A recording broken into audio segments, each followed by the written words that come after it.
గెలుపు ఓటమికి బానిసవైపోతున్నావా? గెలిచావు కాబట్టి గర్వమా? ఓడావని నిరాశ? గొప్పవాడివి కావాలి అంటే ఈ రెండిటిని ఎలా అధిగమించాలో తెలుసుకోవాలి. అలా తెలుసుకోవాలంటే వీడియో మొత్తం పూర్తిగా చూసేసేయండి.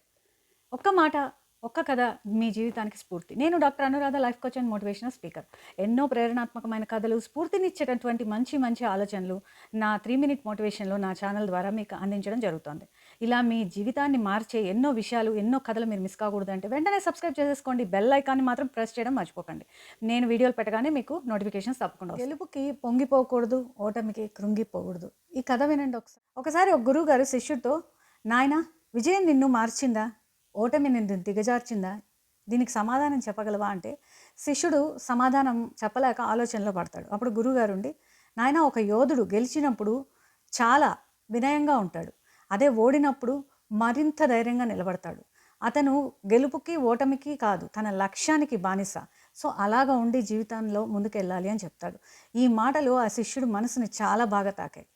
గెలుపు నీది కావచ్చు, ఓటమి కూడా నీదే కావచ్చు, కానీ దేనికి బానిసవైపోతావు అనేది ఆ నిర్ణయం మాత్రం నీకే.